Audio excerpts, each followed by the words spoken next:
નમસ્કાર, સમાચાર સાથે હું છું હિના. બુલેટિનની શરૂઆત કરવી છે પાટીદાર આંદોલનમાં 10 વર્ષે રાહત વિશે.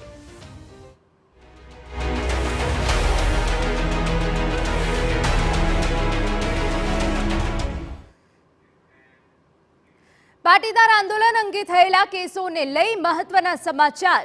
રાજદ્રોહનો કેસ પાછો ખેંચવા સરકારની કવાયત. હાર્દિક પટેલ, દિનેશ બાંભણિયાએ ટ્વીટ કરીને માહિતી આપી છે. તમામ કેસ પરત ખેંચાયાનો દિનેશ બાંભણિયાએ દાવો કર્યો છે. પાટીદાર નેતાઓએ રાજ્ય સરકારનો આભાર માન્યો. પાટીદાર અનામત આંદોલનમાં 307 જેવી કલમો લગાડી કેસ દાખલ કરાયા હતા. અમદાવાદ, ગાંધીનગર, મહેસાણા, સુરતમાં અલગ અલગ 14 કેસ નોંધાયા હતા. યુવાનો પર લાગેલા ગંભીર રાજદ્રોહના કેસ સરકારે પાછા લીધા હોવાની વાત હાર્દિક પટેલે કહી છે. હું સમાજ વતી ગુજરાતની ભાજપ સરકારનો વિશેષ આભાર માનું છું. હાર્દિકે પીએમ મોદી, ગૃહપ્રધાન અમિત શાહ, સીએમ ભૂપેન્દ્ર પટેલનો આભાર માન્યો છે. સરકાર તરફથી હજુ સુધી કોઈ સત્તાવાર જાહેરાત નથી થઈ.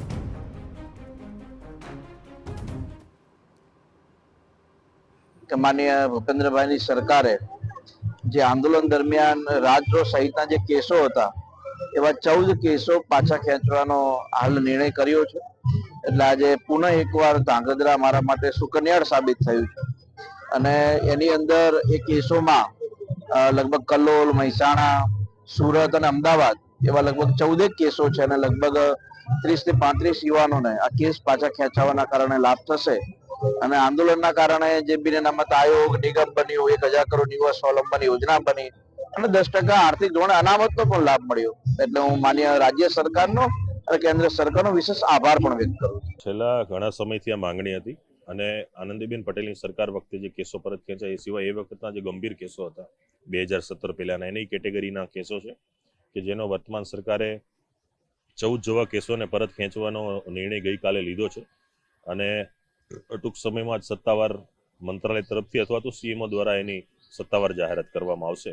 અને આ જે કેસો છે એ કેસોથી ઘણા બધા યુવાનો છે, મહિલાઓ કે જેમને કોર્ટમાં ધક્કા ખાઈ રહ્યા હોય, મુશ્કેલી પડી રહી હોય, એમના પરિવારને મુશ્કેલી પડી રહી હોય, કોઈને બહાર જવામાં, પાસપોર્ટમાં, પોલીસ એનઓસીમાં, વેરિફિકેશનમાં જે પ્રશ્નો સર્જાતા હતા એ પ્રશ્નો દૂર થાય અને વહેલી તકે પરિપત્ર જાહેર થયા પછી જે કોર્ટની પ્રક્રિયા છે પણ વહેલી તકે સંકેલાઈ જાય એમાંથી સંપૂર્ણ મુક્તિ મળે એવી અમે આશા રાખીએ છીએ. તો સમગ્ર મામલે પાટીદાર અગ્રણી મનોજ પનારાનું નિવેદન પણ સામે આવ્યું. આ મુદ્દે તેમણે કહ્યું કે દેર આયે દુરસ્ત આયે. જો કે હજુ પણ ક્યાંક નાના મોટા કેસ છે તેને દૂર કરવા આગળના દિવસોમાં તજવીજ હાથ ધરવાનો તેમણે દાવો કર્યો.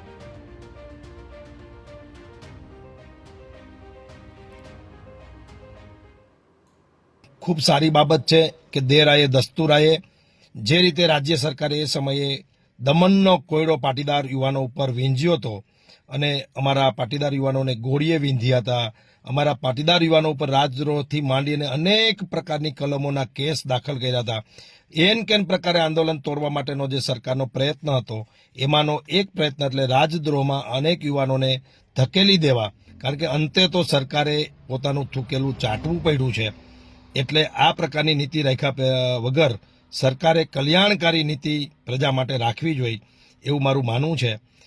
હજી પણ નાના મોટા કેસ ક્યાંક ક્યાંક તાલુકા જિલ્લામાં બાકી છે જે કોર્ટમાં પેન્ડિંગ છે અથવા તો પોલીસે એફઆઈઆર ફાડી નાખી છે પરંતુ ધરપકડ જ નથી કરી. એટલે આવા જે કેસીસ હજી અટકેલા છે એમાં પણ અમારી ટીમ અને અમે બધા જ કામે લાગેલા છીએ.